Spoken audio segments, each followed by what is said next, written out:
Good morning मित्रों, फिर से आपका रीड एंड पास जीएस में आपका स्वागत है। और अभी तक आपने इस चैनल को अगर सब्सक्राइब नहीं किया है तो प्लीज़ सब्सक्राइब करें, शेयर करें एंड लाइक करें। आज मित्रों हमने बहुत ही महत्वपूर्ण टॉपिक को उठाया है और आज का टॉपिक है भारत का राष्ट्रपति, प्रेसिडेंट ऑफ इंडिया। तो इस पे हम लोग काफ़ी विस्तार रूप से चर्चा करेंगे। आप यहाँ पे बोर्ड पे बहुत सारे पॉइंट को देख रहे होंगे, हो सकता है ये थोड़ा सा आपको धुंधला दिख रहा हो, लेकिन इस पॉइंट पे मत जाएं। जो कुछ भी हम बोल रहे हैं उस पे आप ध्यानपूर्वक सुने, क्योंकि ये पॉइंट तो एकमात्र आपका पॉइंट के रूप में है। इसे हम बहुत विस्तारित रूप से आपको बताने का प्रयास करूँगा, तो अंततः इस वीडियो तक बने रहें। और आपको बता दें मित्रों कि मैं कोई भी जो आपका चैप्टर बनाता हूँ उसके लिए अच्छा से कंटेंट को तैयार करता हूँ, इसलिए कि जो भी विद्यार्थी मेरे वीडियो को देखता है और उस बिंदु या विषय या चैप्टर का अध्ययन करता है तो उसे ज़्यादा से ज़्यादा ज्ञान की प्राप्ति हो, उसे दोबारा कोई और वीडियो या फिर अलग जाने की आवश्यकता ना पड़े। तो मित्रों चलिए बिना समय गवाए हुए हम हर पॉइंट पे बात करते हैं। पहला, आप जानते हैं कि भारत का राष्ट्रपति जो है एक गरिमा का पद है और यह भारत का सर्वोच्च पदों में से एक है। यह भारत का प्रथम नागरिक होता है, यानी राष्ट्रपति जो होते हैं वो भारत के प्रथम नागरिक होते हैं। इसके अलावा आप देखते होंगे कि हमारे के यहाँ का जो राष्ट्रपति है वो अमेरिका के समान शक्तिशाली नहीं है, बल्कि ब्रिटेन के जो सामग्री हैं, जो वहाँ के महाराजा या महारानी हैं, उसी के समकक्ष हैं। और दोनों में बस एक ही अंतर है कि ब्रिटेन के जो आपका सामग्री होती है वो वंशानुगत होती है या होते हैं, लेकिन हमारे के यहाँ का जो राष्ट्रपति है वो अप्रत्यक्ष रूप से चुने जाते हैं। अप्रत्यक्ष रूप संविधान में डाला गया है, क्योंकि अगर राष्ट्रपति को प्रत्यक्ष रूप से चुना जाए तो हो सकता है कि राष्ट्रपति का जो अभी पद था जो आपका अवास्तविक रूप से है वो वास्तविक रूप से प्रधान हो सकता था। तो बहुत सारे विचार हुए होंगे जिसके कारण इनका पद को अप्रत्यक्ष रूप से चुना गया। तो हम लोग सभी बिंदु पे आसानी से एक एक करके डील करने का प्रयास करेंगे। तो पहला पॉइंट हमने डील कर दिया कि भारत ब्रिटेन के भांति संसदीय प्रणाली को अपनाया है, जिसके तहत जिस प्रकार से वहाँ के आपका सामग्री सबसे ऊपर होती है ना, लेकिन वहाँ पे वंशानुगत है, लेकिन हमारे के यहाँ का राष्ट्रपति जो है आपका अप्रत्यक्ष रूप से चुने जाते हैं। दूसरा है कार्यपालिका का औपचारिक रूप से प्रधान। आप जानते हो कि अनुच्छेद हमारा 52 में लिखा हुआ कि भारत का एक राष्ट्रपति होगा, और आपने 53 में भी देखा होगा कि संघ की कार्यपालिका शक्ति राष्ट्रपति में निहित होगी। लेकिन यह जो कार्यपालिका शक्ति है इसका ये औपचारिक प्रधान होता है ना। ये क्या होता है? औपचारिक प्रधान। क्योंकि वास्तविक प्रधान की बात करें तो वो आपका प्रधानमंत्री में निहित होती है या मंत्री परिषद में निहित होती है। उस पर हम और डिटेल्स बात करेंगे। इसके बाद आइए जनमत राशि, यानी राष्ट्रपति का चुनाव के लिए आप चाहते हैं, जैसे कोई व्यक्ति है और वो चाहता है कि हम भी राष्ट्रपति के चुनाव में भाग लें या राष्ट्रपति के सदस्य के रूप में या राष्ट्रपति के पद के रूप में हम खड़ी हों, तो उसके लिए उसको 15,000 रुपया का जमानत राशि जो है जमा करना पड़ता है ना। तो आपको पूछेगा कि राष्ट्रपति का जमानत राशि कितना है, तो 15,000 रुपया है ना। अगर वो जीत जाता है तो वापस हो जाता है, अगर नहीं जीतता तो वो ये होता। इसके बाद आइए प्रस्तावक। राष्ट्रपति के चुनाव के लिए आपका 50 प्रस्तावक और 50 अनुमोदक होना चाहिए। यानी कहने का मतलब है कि आप राष्ट्रपति के पद पर खड़ी हो रहे हैं तो भीड़ ना लगे, इसके लिए ऐसा किया गया। 1997 में यह संख्या 10 थी, लेकिन ये आगे जा कर के इसकी संख्या आपका 50-50 कर दिया गया। अब क्या है कि अगर आप राष्ट्रपति बनना चाहते हैं तो कम से कम आपको 50 संसद के जो आपका लीडर हैं वो आपको प्रस्तावित करे, 50 को अनुमोदित करे, तभी आप पद पर खड़ी हो सकते हैं। इसके अलावा चुनाव जो है अप्रत्यक्ष पद्धति से होता है। क्योंकि आप जानते हैं कि राष्ट्रपति का चुनाव जो है प्रत्यक्ष रूप के एकल संक्रमणीय मत प्रणाली के गुप्त मत प्रणाली से होती है ना। इसके बाद आइए, यह भी आपको पता होगा कि राष्ट्रपति के जो चुनाव होते हैं उसमें आपके कौन कौन भाग लेते हैं। तो राष्ट्रपति के चुनाव में आपके संसद के दोनों सदनों के निर्वाचित सदस्य, लोकसभा और राज्यसभा के निर्वाचित सदस्य, निर्वाचित करने का मतलब जिसको लोग चुन करके भेजता है, यानी राष्ट्रपति आप देखते होंगे कि लोकसभा में 2 व्यक्ति को और राज्यसभा में 12 व्यक्ति को मनोनीत करता है, तो वो भाग नहीं लेगा। इसके अलावा सभी राज्य के विधानसभा के निर्वाचित सदस्य भाग लेंगे। अब यहाँ पे सवाल उठता है कि विधानसभा में तो वो किसी व्यक्ति को नहीं चुनते हैं, तो आपको पता होना चाहिए कि राष्ट्रपति राज्यपाल की नियुक्ति करती है और राज्यपाल जो है राष्ट्रपति के प्रसाद पर्यंत होते हैं। तो राष्ट्रपति राज्यपाल को चुनती है और राज्यपाल अनुच्छेद 333 के तहत राज्य विधान सभा में एक व्यक्ति को मनोनीत करता है।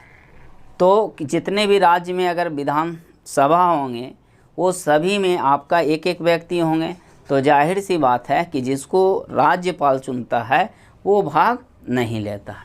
इसके अलावा दिल्ली और पांडिचेरी को भी शामिल किया गया है। 70वें संविधान संशोधन 1992 के बाद जो है दिल्ली और पांडिचेरी को भी शामिल किया गया है। तो आपको यहाँ पे क्लियर होना चाहिए कि राष्ट्रपति के चुनाव में संसद के दोनों सदन के निर्वाचित सदस्य, सभी राज्य के विधानसभा के निर्वाचित सदस्य, इसके अलावा दिल्ली और पांडिचेरी के निर्वाचित सदस्य भाग लेते हैं। इसके बाद हम लोग आते हैं, यह क्लियर हो गया कि राष्ट्रपति का जो चुनाव होता है एकल संक्रमणीय सिद्धांत पर होता है। चुनाव में विधानसभा भंग होने पर भी राष्ट्रपति का चुनाव हो सकता है। यानी कहने का मतलब है जिस समय आपका राष्ट्रपति का चुनाव हो रहा हो और किसी राज्य का विधान सभा भंग हो गया हो तब भी राष्ट्रपति का चुनाव संभव है। 1974 में गुजरात का विधानसभा भंग हो गया था, इसके बावजूद भी राष्ट्रपति का चुनाव हुआ। क्लियर है। इसके बाद हम लोग आते हैं कार्यकाल। राष्ट्रपति का कार्यकाल जो होता है 5 वर्ष का होता है। यानी कोई भी व्यक्ति राष्ट्रपति के पद पर बैठता है तो उसका कार्यकाल 5 वर्ष निर्धारण किया गया है ना। 5 वर्ष के बाद पुनः आपका निर्वाचन होती है। अगर कोई व्यक्ति 5 वर्ष के अंदर त्याग पत्र दे दे तब उसका सीट जो है वैकेंट हो सकता है, लेकिन ऐसे वो कितने वर्ष के लिए चुने जाते हैं, तो 5 वर्ष के लिए चुने जाते हैं। इसके बाद वेतन। राष्ट्रपति का जो वेतन होता है वो आय से मुक्त होता है, यानी कोई भी टैक्स नहीं लगता है। तो राष्ट्रपति का वेतन जो है हमेशा घटते बढ़ते रहता है। अभी शायद वर्तमान में ये 5 लाख के आसपास है। जब राष्ट्रपति रिटायर होते हैं या इनको पेंशन के रूप में 50% दिया जाता है। यदि राष्ट्रपति का वेतन 5 लाख रुपया है और वह रिटायर हो जाते हैं, अपने पद से हट जाते हैं, तो उनको जीवन भर उसका 50% यानी उसका आधा पैसा दिया जाता है। क्लियर है। ये जो वेतन और भत्ता का जो निर्धारण करता है वो संसद करता है। राष्ट्रपति का वेतन में वृद्धि हो या कमी हो या उसके पेंशन में क्या सुधार किया जाना चाहिए, ये सारे कार्य जो है आपका संसद करते हैं। इसके बाद आइए हम लोग शपथ ग्रहण की बात करें। अनुच्छेद 60 के अनुसार राष्ट्रपति का शपथ ग्रहण जो है सर्वोच्च न्यायालय का मुख्य न्यायाधीश कराता है, क्योंकि शपथ जरूरी है। क्योंकि कोई भी व्यक्ति अगर देश के गरिमा के पद पर बैठता है तो जाहिर सी बात है बहुत सारा कार्य उसे सौंपा जाता है। तो कार्य पर जो पद है उस पर बैठने से पहले वो संविधान पर हाथ रख करके कसम खाता है, शपथ लेता है कि मैं जो भी कार्य करूँगा ये संविधान के अनुरूप करूँगा। अगर ये संविधान के खिलाफ अगर मैं कोई कार्य करता हूँ तो मुझे इस पद पर रहने का कोई अधिकार नहीं है। और ये शपथ जो है सर्वोच्च न्यायालय के मुख्य न्यायाधीश दिलवाते हैं। कोई भी व्यक्ति जो है कितना बार भी राष्ट्रपति बन सकता है। सवाल ये आता है कि कोई भी व्यक्ति भारत में कितना बार राष्ट्रपति बन सकता है, तो है आपका अनंत बार उत्तर हो सकता है। यानी जब तक आप जीते हैं, जब तक आप जीतते हैं, तब तक आप राष्ट्रपति के पद पर बने रह सकते हैं। आप देखते होंगे कि अमेरिका में जो राष्ट्रपति है वो केवल 2 ही बार बनते हैं और वहाँ पर कार्यकाल 4 वर्षों का होता है, लेकिन भारत में कार्यकाल 5 वर्षों का होता है और वह अनगिनत बार बन सकता है। तो ध्यान रखिएगा कि भारत के राष्ट्रपति जो है राष्ट्रपति चुनाव में अनंत बार भाग ले सकता है, अनंत बार बन सकता है। कहता है 2 मई 1992 को डॉक्टर राजेंद्र प्रसाद को लगभग 83.8% मत प्राप्त हुआ था। काफ़ी अच्छा वोट मिला था। उनके जो प्रतिद्वंदी थे वो केटी शाह थे, है ना। यानी इसमें उस 100 में अगर लेस कर दे तो बाकी उनको मिला होगा, यानी 83.8% जो है इनको। उसी तरह से 7 मई 1962 को डॉक्टर राधाकृष्णन को लगभग 98.2% मत मिला था, यानी बहुत ही ज़्यादा। CH राम उसके प्रतिद्वंदी थे। तो आपको VVI क्वेश्चन है ना, कि एक तरफ डॉक्टर राजेंद्र प्रसाद को 83.8%, दूसरे तरफ आपका राधा कृष्णन को लगभग 98.2% मत मिला। इसके बाद आपको हमने बताया कि भारत का प्रथम नागरिक आपका कौन होता है, तो राष्ट्रपति। अगर महिला में कहें तो अगर वो तत्काल हैं, उनकी पत्नी जीवित है तो उनकी पत्नी प्रथम महिला नागरिक होगी, लेकिन अगर पुरुष की बात करें तो सबसे पहला नागरिक आपका राष्ट्रपति होते हैं। इसके बाद राष्ट्रपति जो विदेशों में जो आपका राजदूत नियुक्त होते हैं उसकी नियुक्ति भी आपका राष्ट्रपति करते हैं, यानी राजदूत जिसको अम्बेसडर भी बोल सकते हैं, उसकी नियुक्ति कौन करता है, राष्ट्रपति। तीनों सेना का प्रधान होता है राष्ट्रपति, चाहे थल सेना हो, वायु सेना हो या स्थल सेना हो। तीनों सेना का जो मुखिया होता है, जो प्रधान होता है, वो राष्ट्रपति होता है। इसके बाद कहता है राष्ट्रपति अधिवेशन बुला सकता है, यानी संसद का अधिवेशन बुला सकता है, उसे विघटित कर सकता है, सत्रावसान कर सकता है। ये शक्ति राष्ट्रपति को दिया गया है और हम डिटेल्स इसके बारे में बात करेंगे आपका आर्टिकल में।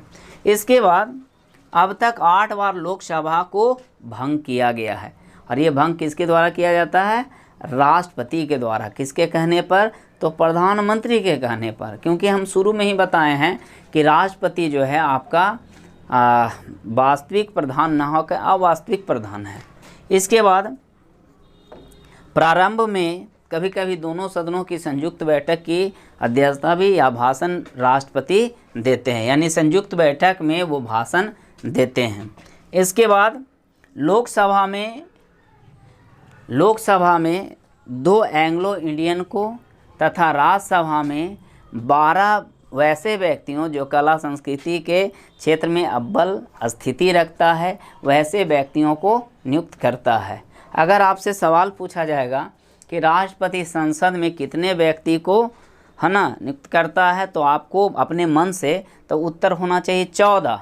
लेकिन अगर ये बांट दिया जाए लोकसभा और राज्यसभा अलग अलग करके, तो फिर आपका उत्तर होना चाहिए कि राज्यसभा में 2 और राज्यसभा में 12 और लोकसभा में 2, है ना। इसके बाद आइए, कोई भी विधेयक आप देखते होंगे, विधेयक माने कानून, और विधेयक बनने के लिए लोकसभा और राज्यसभा का परमिशन जरूरी है। और आप जानते हो 79 के अनुसार कि राष्ट्रपति भी संसद का अभिन्न अंग होता है।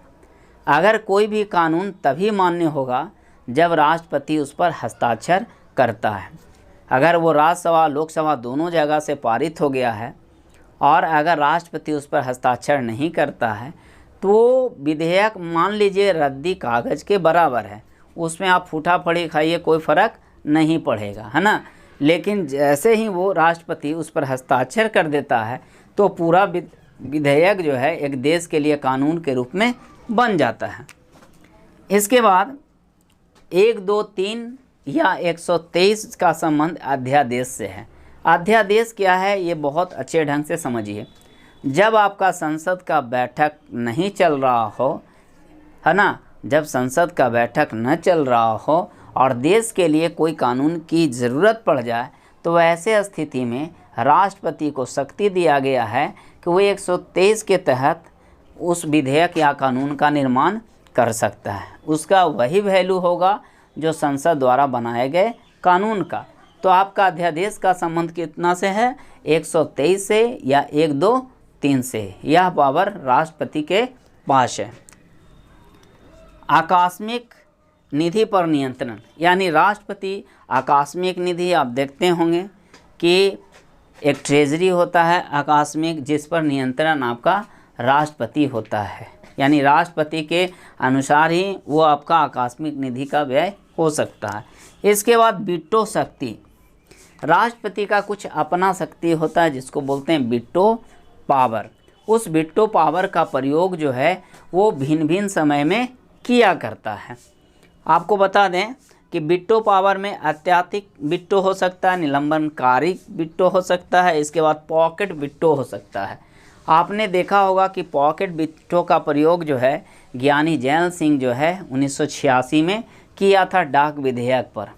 पॉकेट वीटो यानी कहने का मतलब कोई भी अगर विधेयक आता है बन करके और राष्ट्रपति पॉकेट में डाल करके भुला जाए कि कोई विधेयक भी है, चलो कपड़ा खिंचा गया, सूख गया, खिंचा गया, पूरा गल गया, उससे कोई मतलब, उनके पास पावर है कि वो विधेयक को अपने पॉकेट में रख सकता है। तो राष्ट्रपति के पास वीटो शक्ति भी है ना, जिसमें आपका अत्यंतिक वीटो, निलंबनकारी वीटो और पॉकेट वीटो है।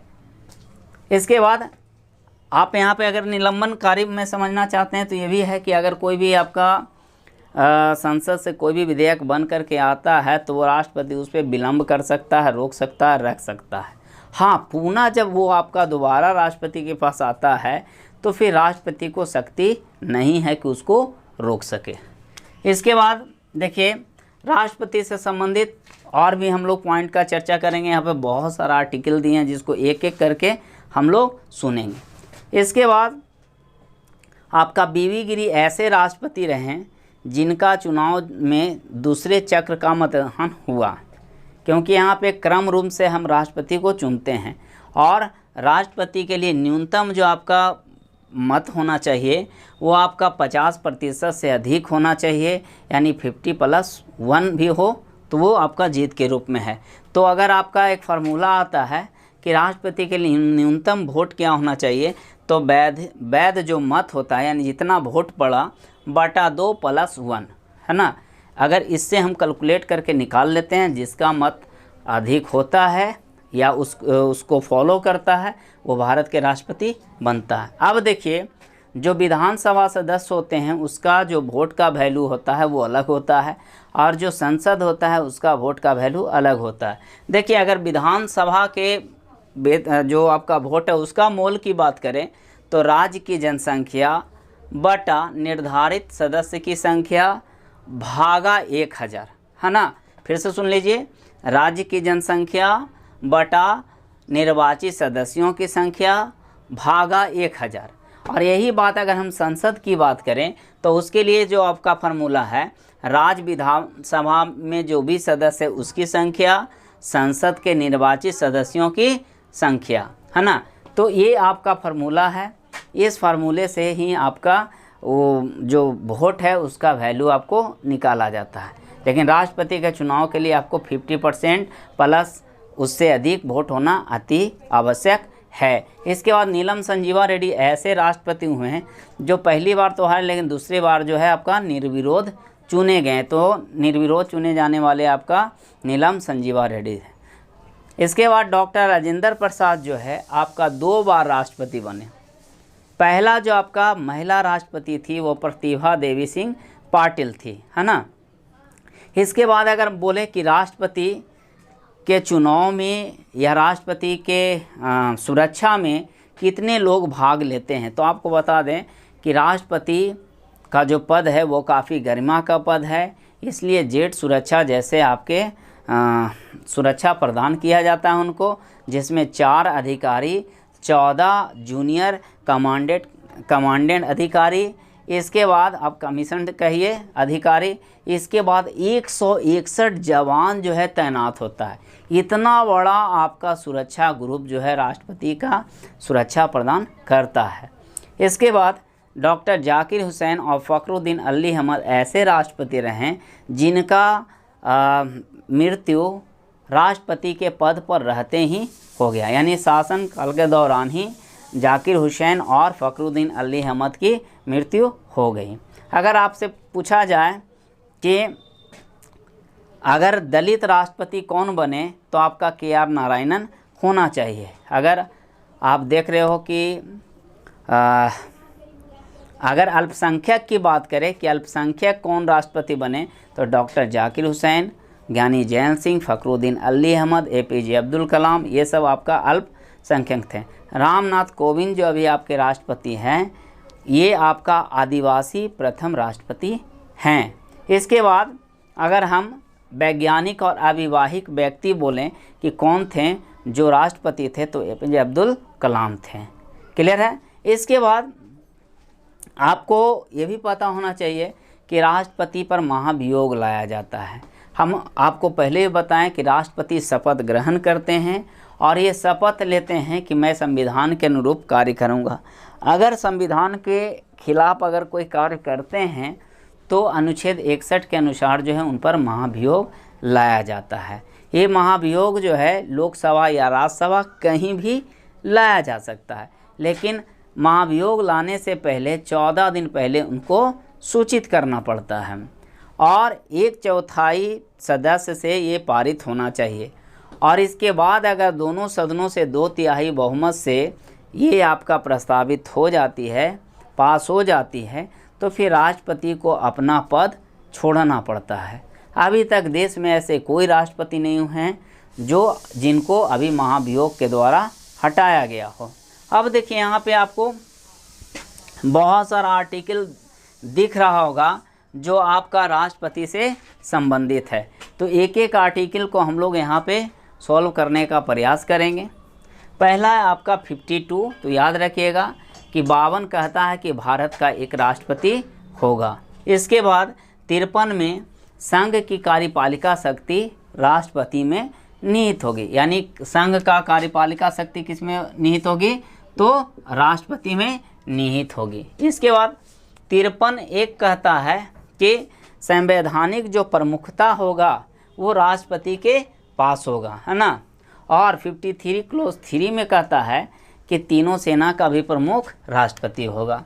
इसके बाद 71 की बात करें तो राष्ट्रपति के चुनाव से संबंधित जो भी मामले होते हैं उसका निपटारा आपका सर्वोच्च न्यायालय करता है। याद रखिए, ऐसे आपने देखा होगा कि बाकी का जो होता है चुनाव आयोग करता है, लेकिन राष्ट्रपति से संबंधित जो भी अगर चुनाव में किसी प्रकार का गड़बड़ी होता है तो उसका निदान करता है सर्वोच्च न्यायालय। तो याद रखिएगा 71 में इसी बात की चर्चा है। 72 में क्षमादान, लघुकरण या परिहार की बात कही गई, यानी कहने का मतलब है राष्ट्रपति देश का सबसे गरिमा का पद है। अगर कोई व्यक्ति को अगर फांसी का सज़ा भी मिल जाए और वह राष्ट्रपति के जाता है तो ये डिपेंड करता है राष्ट्रपति के स्वविवेक पर कि उसकी सज़ा को माफ़ कर दे, उसकी फांसी के सज़ा को जीवन कारावास में बदल दे या उसके सज़ा को लघुकरण कर दे, परिहार कर दे। तो क्षमादान करने की भी शक्ति आपका राष्ट्रपति के अंदर है। इसके बाद 62 में रिक्त पदों की बात किया गया है कि अगर अचानक मान लिया कि राष्ट्रपति का पद खाली हो जाए, हो सकता है मृत्यु हो जाना या फिर बीमार पड़ जाना या फिर लंबे समय के लिए कहीं चले जाना, तो पद तो खाली रहेगा ही नहीं, है ना। तो ऐसा प्रावधान किया गया है कि अगर राष्ट्रपति का पद किसी कारण बस अगर खाली होता है तो उसके जगह पे उपराष्ट्रपति कार्य करेंगे, है ना। यानी राष्ट्रपति के नहीं रहने पर या पद का खाली रहने पर उपराष्ट्रपति कार्यभार को संभालेंगे, है ना। हालांकि उनका फिर राज्यसभा से जो आपका उनका कार्यभार है वो हट जाता है। इसके अलावा अगर उपराष्ट्रपति भी नहीं हैं तो सर्वोच्च न्यायालय का मुख्य न्यायाधीश जो है उसके पद को संभालेंगे। और अगर सर्वोच्च न्यायालय का मुख्य न्यायाधीश भी नहीं है तो सर्वोच्च न्यायालय का जो वरिष्ठ अधिकारी है वो उसके पद को संभालेंगे। अगर वरिष्ठ अधिकारी भी नहीं है तो फिर हमारा संविधान मौन है। यानी आप समझ गए होंगे कि राष्ट्रपति का पद कभी खाली नहीं रह सकता। अगर खाली रहता है तो उपराष्ट्रपति, अगर वो नहीं है तो सर्वोच्च न्यायालय का मुख्य न्यायाधीश, अगर वो भी नहीं है तो वरिष्ठ अधिकारी, अगर वो भी नहीं है तो संविधान आपका मौन है। जाहिर सी बात है, इतना लोग एक साथ अब्सेंट नहीं हो सकते हैं। 60 में हमने बताया कि राष्ट्रपति का शपथ ग्रहण सर्वोच्च न्यायालय के मुख्य न्यायाधीश दिलवाते हैं। 61 हमने बता दिया राष्ट्रपति पर महाभियोग लाया जाता है ना। 54 चुनाव में भाग लेना, ये भी बताएं कि आपको 1992 के पहले आपका दिल्ली और पांडिचेरी भाग नहीं लेते थे, लेकिन अब जो है वर्तमान समय में लोकसभा, राज्यसभा, सभी राज्य के विधानसभा के निर्वाचित सदस्य प्लस दिल्ली और पांडिचेरी के सदस्य भाग लेते हैं। इसके बाद हमने ये भी बताया कि सत्र को सत्रावसान या भंग करने की शक्ति आपका राष्ट्रपति के पास है और ये आपका आर्टिकल 85 के तहत है। तो 54 आपने देख लिया चुनाव में भाग लेना, 61 आपने देख लिया महाभियोग, 60 देख लिया आपने शपथ। इसके बाद हम लोग आते हैं 108। राष्ट्रपति जो है कभी कभी आपका लोकसभा और राज्यसभा में विवाद उत्पन्न हो जाता है किसी आपका मुद्दा को लेकर के, तो ऐसे परिस्थिति में राष्ट्रपति जो है संयुक्त अधिवेशन बुलाते हैं। अभी तक 3 बार ये अधिवेशन बुलाया गया है, एक बार बैंकिंग क्षेत्र के लिए, एक बार दहेज निरोधक कानून के लिए, एक कोटा के लिए, तो अभी तक 3 बार ऐसा हुआ है। इसके बाद आर्टिकल 56 के अनुसार उसका कार्यकाल कितना होगा, 5 साल का होगा, है ना। ठीक है, 5 साल के बाद पुनः चुनाव होता है। अगर बीच में कोई व्यक्ति की मृत्यु हो जाती है, राष्ट्रपति की मृत्यु हो जाती है, तो जो व्यक्ति पद पर बैठता है वास्तविक रूप में तो वो तो शेष विषय है, लेकिन अगर वो पुनः चुनाव होता है तो वो 5 साल के लिए ही बैठेगा। इसके बाद 65 में पद खाली रहने की बात कही गई है। 316 संघ लोक सेवा आयोग की जो नियुक्ति करती है वो भी आपका राष्ट्रपति ही करता है। यानी 316 के संघ लोक सेवा आयोग की नियुक्ति कौन करता है, तो राष्ट्रपति करता है। 331 के अनुसार, आर्टिकल 331 के अनुसार लोकसभा में जो 2 एंग्लो इंडियन की नियुक्ति करता है वो भी आपका राष्ट्रपति ही करता है। 352, 356 और 360 काफ़ी इम्पोर्टेंट है। 352 आपका राष्ट्रीय आपात है। अगर देश पर कोई आक्रमण हो जाए, चाहे युद्ध जैसा माहौल आ जाए या गृह युद्ध जैसी परिस्थितियां आ जाए, तो ऐसी परिस्थिति में आपका 352 आर्टिकल को लागू किया जाता है। इसके अलावा 356 की बात करें तो 356 जो है राष्ट्रपति शासन की बात करता है।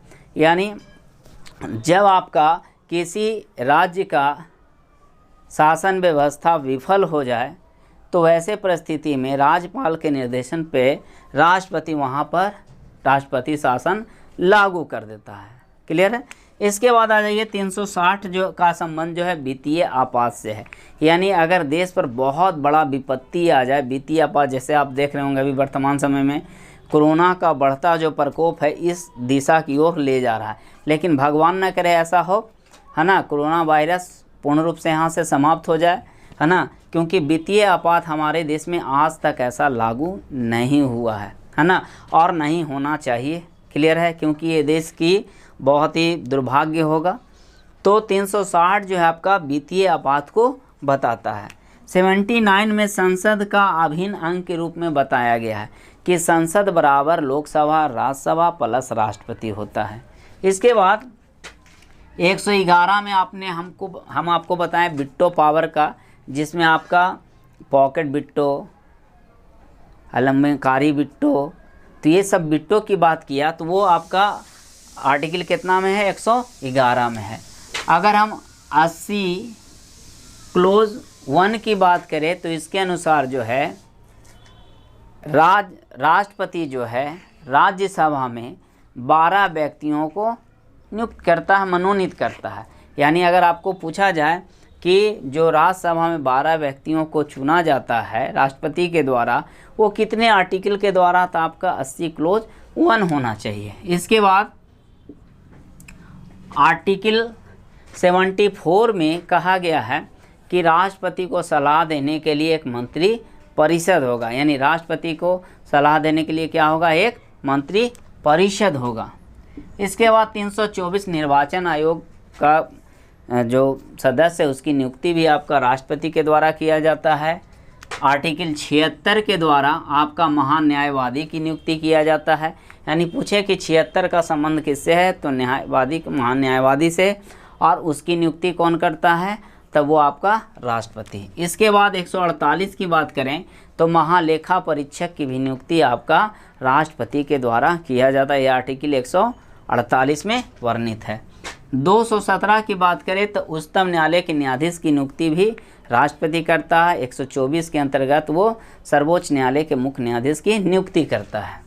इसके बाद 143 में कहता है कि 143 के अनुसार राष्ट्रपति सर्वोच्च न्यायालय के सलाह को मानने या ना मानने की बात कर सकता है, यानी सर्वोच्च न्यायालय राष्ट्रपति को कुछ सलाह देता है और यह सलाह मानना या ना मानना ये राष्ट्रपति के विवेक पर निर्भर करता है, ये उनकी इच्छा है। 155 अनुच्छेद जो है वो राज्यपाल की नियुक्ति होती है राष्ट्रपति के द्वारा। पूछेगा कि राज्यपाल की नियुक्ति कौन करता है, तो राष्ट्रपति। अनुच्छेद कितना के तहत, 155 के तहत। 280 वित्त आयोग की नियुक्ति करता है राष्ट्रपति, यानी 280 का संबंध वित्त आयोग से है, उसकी नियुक्ति राष्ट्रपति करता है। 55 राष्ट्रपति के चुनाव का तरीका, यानी राष्ट्रपति के चुनाव का तरीका क्या होना चाहिए, इस पे बात किया गया है। इसके बाद आर्टिकल 58 राष्ट्रपति को चुने जाने की योग्यता। आपको बता दें कि कौन व्यक्ति जो है राष्ट्रपति बन सकता है, तो राष्ट्रपति बनने के लिए कुछ योग्यता होनी चाहिए। पहला योग्यता कि आपको भारत का नागरिक होना चाहिए। अगर आप भारत का नागरिक हैं तो आप राष्ट्रपति बनने के लिए पहला आपका कोरम पूरा होता है। दूसरा है कि आपका उम्र 35 साल होना चाहिए, यानी 35 साल से कम उम्र है तो आप राष्ट्रपति नहीं बन सकते हैं। तो मिनिमम उम्र होना चाहिए 35 साल, अधिकतम जितना हो जाए उससे मतलब नहीं है। तीसरा है पागल दिवालिया ना हो, यानी पागल दिवालिया एक ऐसा व्यक्ति नहीं जो आपका भ्रष्टाचारी हो, पागल हो, दिवालिया हो, करप्ट हो, ऐसे व्यक्ति को नहीं चुना जाएगा। चौथा है कि राष्ट्रपति बनने के लिए लोकसभा में सदस्य बनने की योग्यता रखता हो, यानी लोकसभा में चुने जाने की योग्यता रखता हो तभी वो राष्ट्रपति बन सकता है। इसके अलावा किसी लाभ के पद पर ना हो, यानी राष्ट्रपति बनने के लिए कोई लाभ का पद, यानी केंद्र द्वारा जो लाभ का निर्धारण किया गया है या संसद द्वारा जो लाभ का पद को बताया गया है उस पद पर नहीं होना चाहिए। इसके बाद आपका 56 में आपने बताया कि राष्ट्रपति का कार्यकाल 5 वर्ष का होता है, लेकिन इसके पहले भी अगर उनकी मृत्यु हो जाती है तो दूसरे राष्ट्रपति को स्थापित किया जाता है। इसके बाद 112 संघीय बजट भी आपका पेश करवाना है ना, उनका काम होता है राष्ट्रपति का। इसके बाद 124 सर्वोच्च न्यायालय के मुख्य न्यायाधीश की नियुक्ति, और 59 अभी आपने बताया कि पद के लिए जो शर्त होती है उस शर्त को बताया गया। तो मित्रों हम समझते होंगे कि राष्ट्रपति से जो भी आपका बिंदु है वो बहुत आसानी से आपको समझ में आया होगा, है ना। तो विशेष अगर और भी कोई पॉइंट पे अगर आपको दिक्कत हुआ होगा तो प्लीज़ आप सब्सक्राइब करके पूछेंगे। अगर इस वीडियो को आप 1-2 बार ध्यानपूर्वक पढ़ेंगे या सुनेंगे तो आपको बहुत आसानी से याद हो जाएगा। तो बहुत अच्छा कंटेंट था और मैं कोशिश करूँगा कि आप इसको आसानी से पढ़ें, है ना। क्लियर है? Okay, thank you.